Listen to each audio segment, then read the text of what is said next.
Part 1.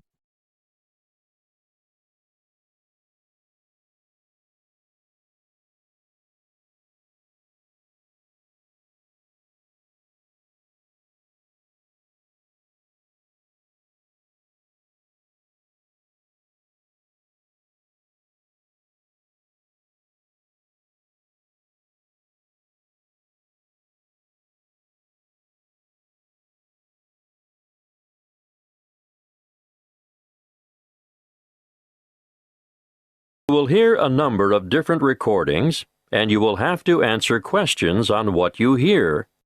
There will be time for you to read the instructions and questions, and you will have a chance to check your work. All the recordings will be played once only. At the end of the test, you will be given 10 minutes to transfer your answers to an answer sheet.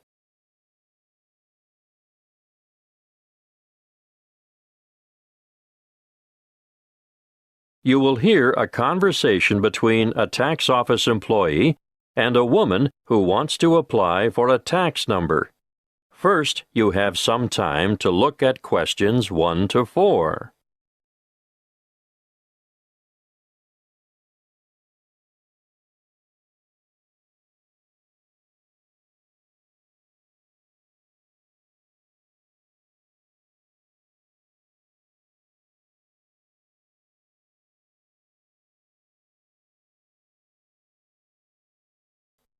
Now we shall begin.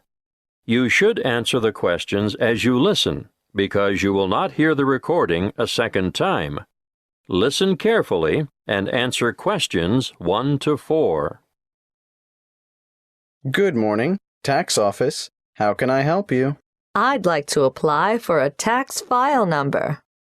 Are you a citizen? No, but I'm told I still need a number. So what is your residency status? Are you a permanent migrant, or perhaps a temporary visitor? Oh, I'm a permanent migrant. And you need a TFN? A what? A TFN. It stands for tax file number. Yes, what is that exactly? It's a unique number we issue to individuals and organizations to help administer tax collection and other government systems. Why do I need one? In actual fact, you don't. What do you mean? It's not compulsory, you know. But I should get one? Well, it's a good idea. Otherwise, you'll have more tax withheld from your wages or salary. In fact, you won't be eligible to participate in the PAYE, that's pay-as-you-earn system, and you couldn't apply for income support or other benefits. You wouldn't have to pay the Medicare levy, but then you wouldn't be entitled to claim Medicare benefits either. I'd better have one then. Okay. So you're currently living in this country, right? Yes. What kind of visa do you have? A working visa? Well, I did have one because after my student visa expired, I went back home and worked for a year before applying for a job here. The job turned out to be permanent and full-time, and my employers wanted me to settle here. So now I have a permanent migrant visa. Now, once you have a file number, you never need to reapply. Even if your circumstances change, for example, if you get married or decide to take an English name, they'll even use the same one when you retire and apply for a government pension. I see. Have you ever had a TFN before? No. Right. Let's get on with the application process now. Before you hear the rest of the conversation, you have some time to look at questions 5 to 10.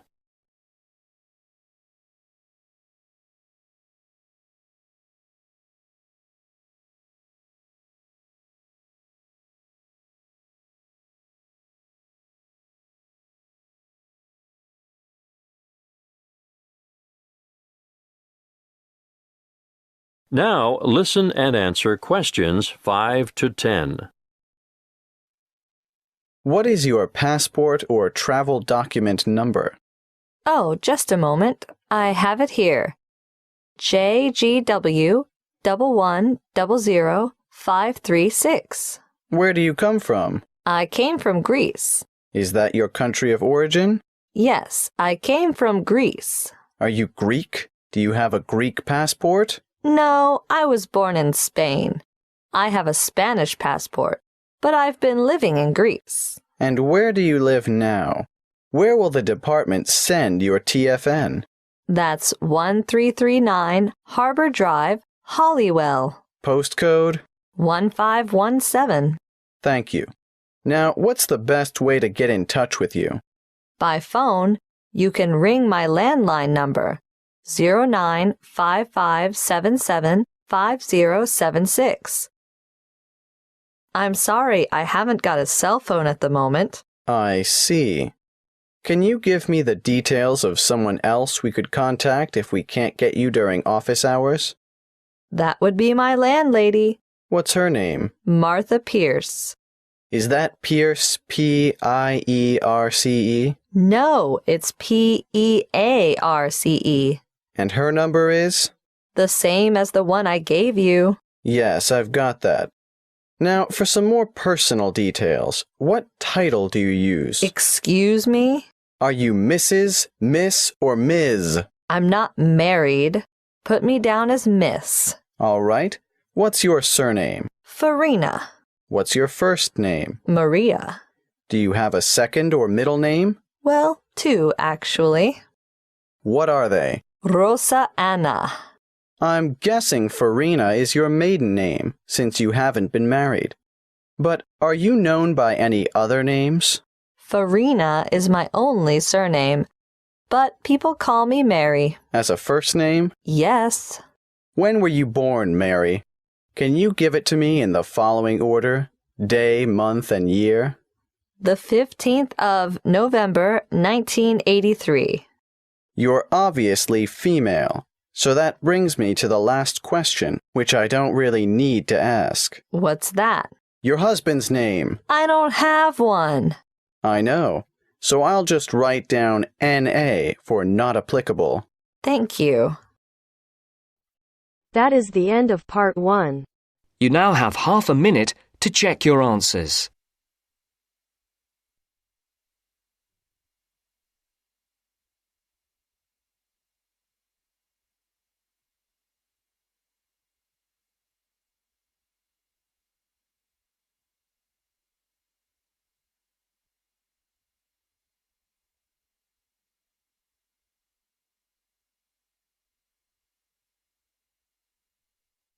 Now turns to part 2. Part 2.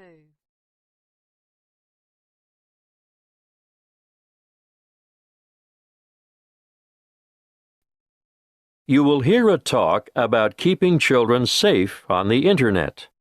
First, you have some time to look at questions 11 to 16.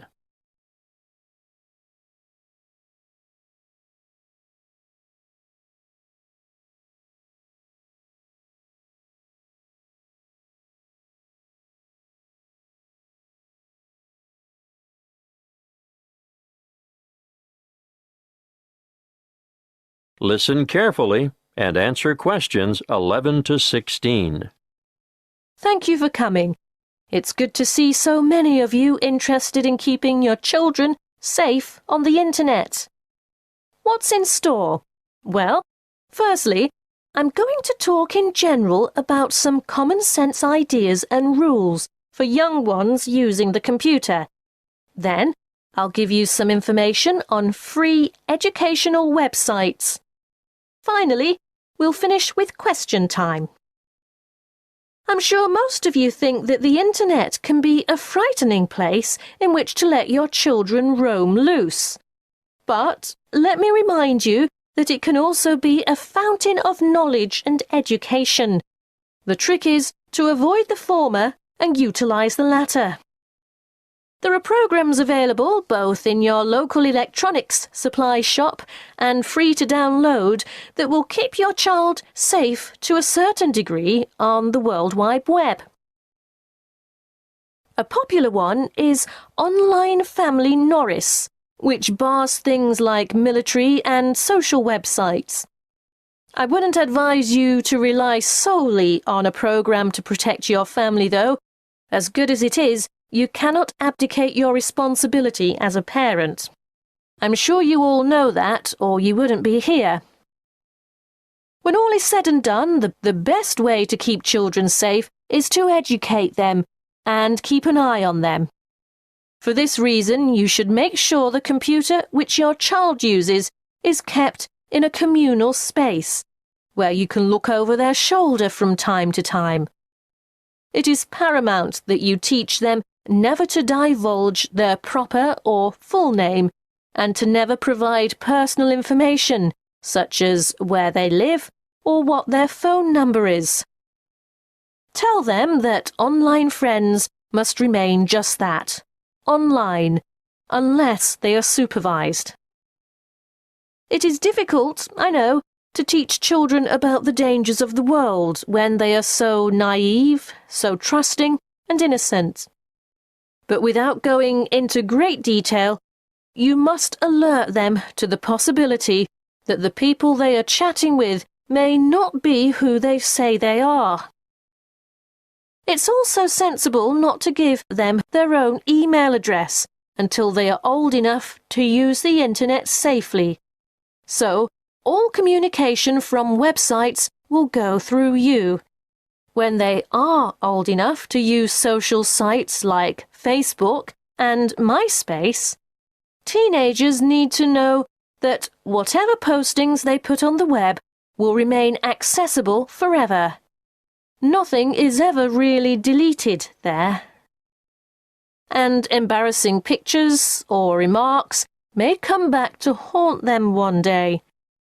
For instance, when they apply for a job, they could jeopardize their chances as the employer or human resources staff will look on the web to find out more about their potential employee, and they may be shocked by what they find there. Not the sort of stuff an applicant would want on his or her CV. It can also make them more vulnerable to bullying. Unfortunately, bullying on social sites is another thing to look out for, and I have to tell you, it's on the increase. It's a very difficult issue to deal with, but something that is more easily detected if the computer is kept in a family space. If we can put these negative issues aside, let's not forget that the internet is also a wonderful place for children of all ages. Teenagers may be mostly networking on social sites or completing research that they've been asked to do as part of their homework assignments, but younger children can get assistance with mathematics, spelling, and reading on a variety of free and paid-for sites. Before you hear the rest of the talk, you have some time to look at questions 17 to 20.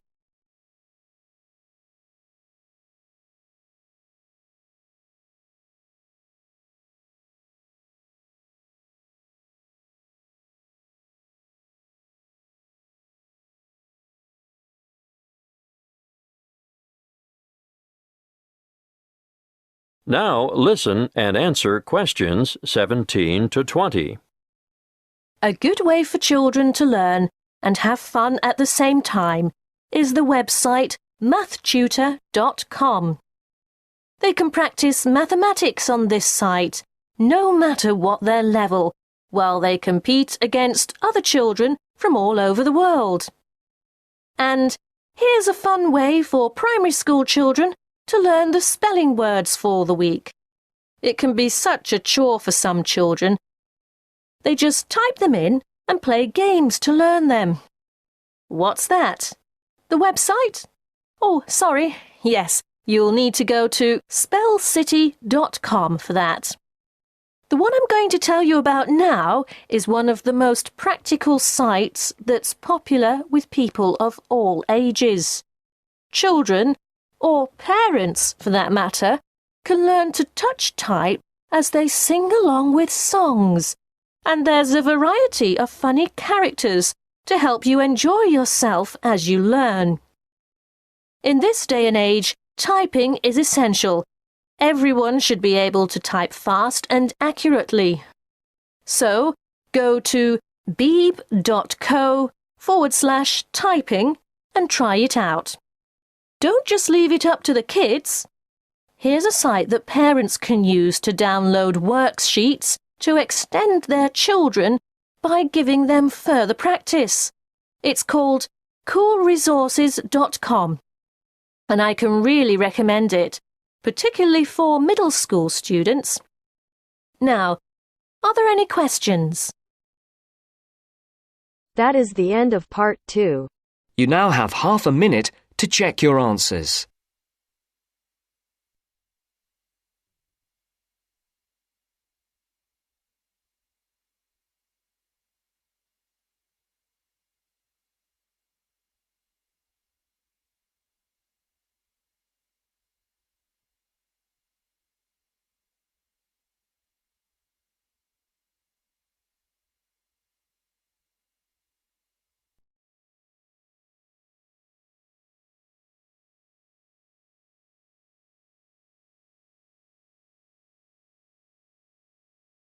Now turns to part 3. Part 3. You will hear a conversation between two students in the education department who are discussing their first assignment. First, you have some time to look at questions 21 to 28.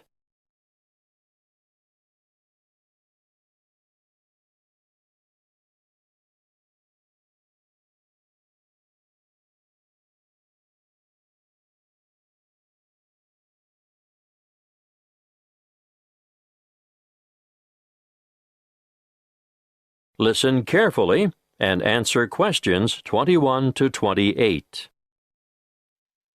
Hey, Ted, what are we going to do about this assignment? Well, Cleo, I think it's pretty straightforward. Oh? Yeah. The topic is why study abroad? I suggest we do a survey of international students, collate the responses, make a graph, and exhibit our findings in the form of a poster. Wow, you have given this some thought, haven't you? Of course. This is only the first assignment. There will be a lot more to come. So let's get this one out of the way quickly. Well, how do we do the survey? I think we need to find a good selection of foreign students. So, how about we go over to the English language school at lunchtime and talk to some of the students there? That's not a bad idea.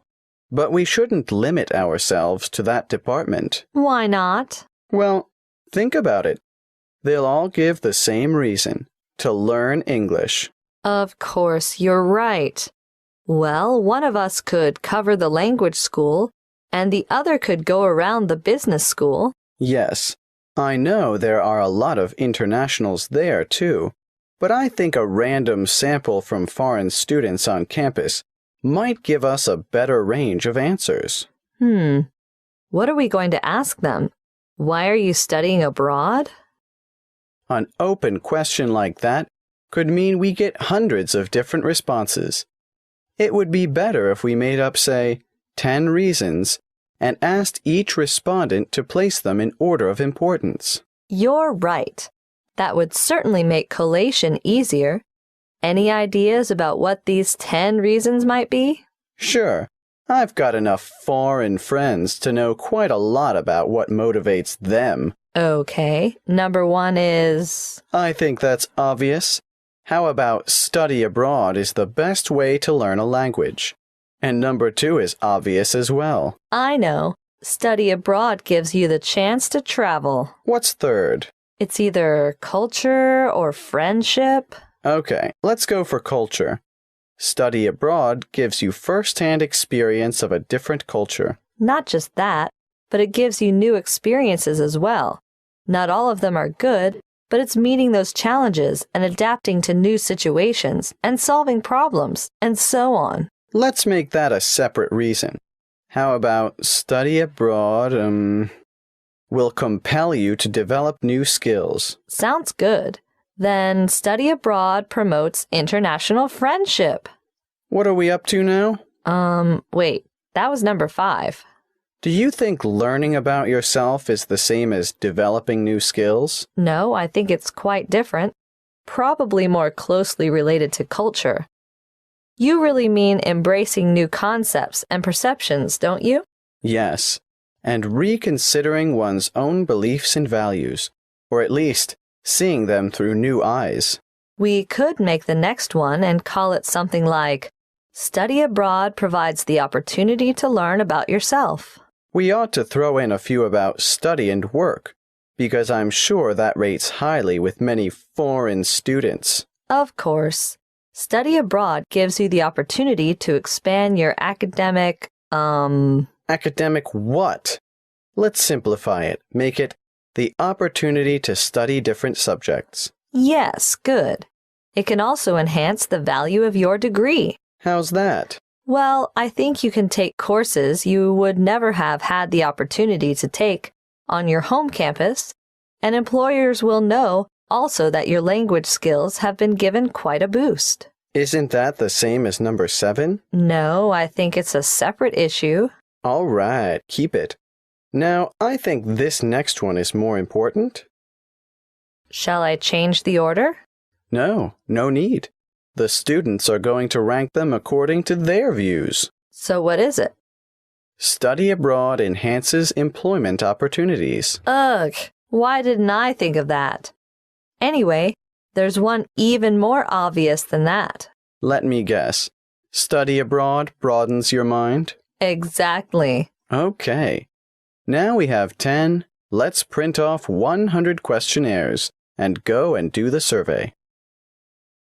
Before you hear the rest of the conversation, you have some time to look at questions 29 to 30.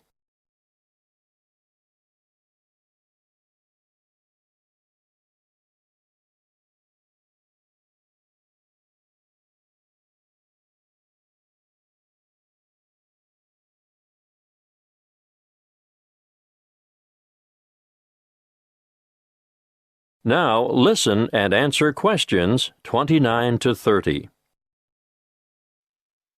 Did you hear about the National Geographic survey of American students between the ages of 18 and 24? Yes. It sounds as if they could benefit from study abroad. Did you know that only 1% of U.S. students currently study abroad? Anyway, back to that National Geographic survey. It was carried out internationally, and it was Sweden that came out on top. It's really amazing, isn't it? When given a map of the world, only 13% of American students were able to find Iraq, and the same for Iran. I know, and not surprisingly, I suppose, Afghanistan didn't fare much better. 83% couldn't locate it on the map. There must be something about that region. 76% couldn't identify Saudi Arabia either. But Asia didn't come off much better. Over half the students couldn't find Japan on the map. But do you know what's really incredible? Yes, I do. 11% of them couldn't even find their own country. It's no wonder the USA scored near the bottom, only 2 points above Mexico, which was ranked last.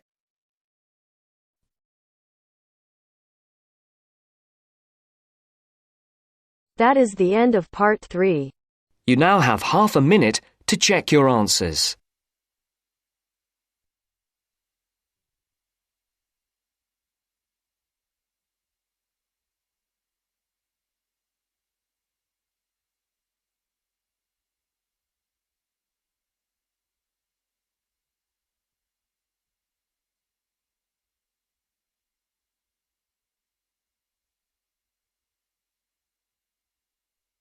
Now turns to part 4. Part 4. You will hear a talk given by a lecturer in the art history department. First, you have some time to look at questions 31 to 40.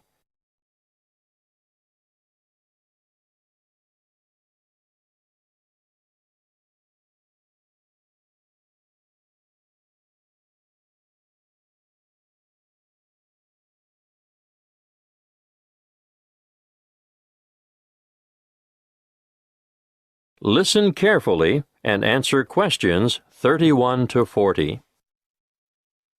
In this lecture today, I'm going to introduce you to an American painter, Charles Willson Peale. You may be familiar with his portraits, but did you know that he never even saw a painting till he was a grown man?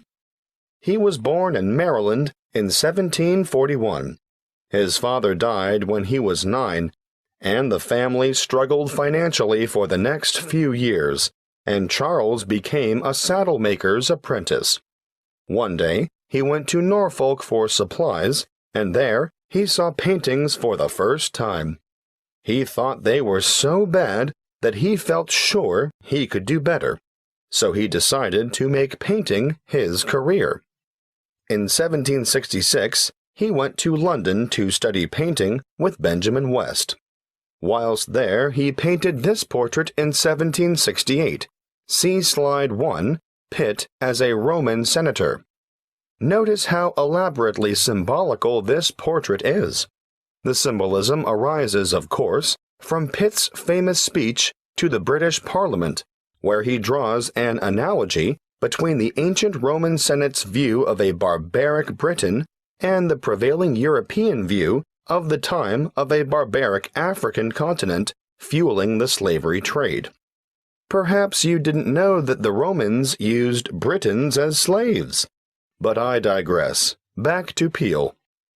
He returned to America and in 1772 painted the first ever portrait of George Washington. See Slide 2. In 1773, he painted a group portrait of himself, his wife, mother, brothers, sister, his old nurse, and an unidentified baby. Just look at the slide. This painting is simply called the Peale family. And you can almost feel the exuberance of the family and their warmth towards one another. He enjoyed great success as a portraitist prior to the Revolution, and served with distinction in the Revolution. During this time, he became friends with George Washington, Benjamin Franklin, and Thomas Jefferson. After the war, he continued to paint, and, when his wife died in the 1790s, as a result of her 11th pregnancy, he remarried. He had 17 children in all, naming the sons after famous painters or scientists.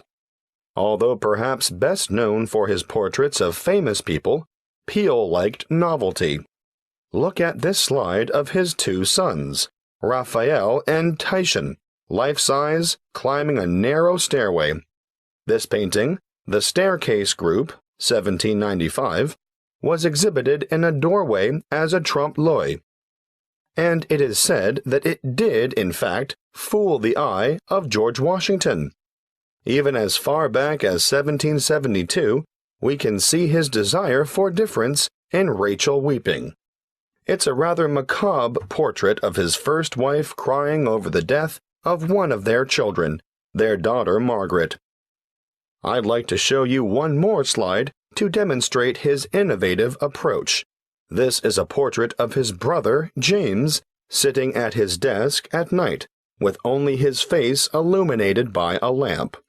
This was painted much later than the others, in 1822. You know, Peale believed anyone could learn to paint, and he taught painting to his brothers, sisters, sons, daughters, nephews, nieces, and other relatives. 4 of his sons, Titian, Rubens, Rembrandt, and Raphael, became painters, as did his brother James. Before I finish, I'd like to tell you a bit more about Peale. He was active in politics for several years, and throughout his life, he maintained a lively interest in many branches of science. He was also an inventor who gained patents for a fireplace, porcelain false teeth, and a new kind of wooden bridge. He collaborated with Thomas Jefferson on what was known as the polygraph, a kind of portable writing desk. But it wasn't any ordinary desk. This one could make several copies of a manuscript at once. He also wrote papers on a wide variety of subjects, from hygiene to engineering. Oh, and he also tried his hand at inventing a fairly primitive but innovative motion picture technique, new types of eyeglasses, and a velocipede, which is a precursor to the bicycle. Now, some of the original velocipedes had pedals and some didn't.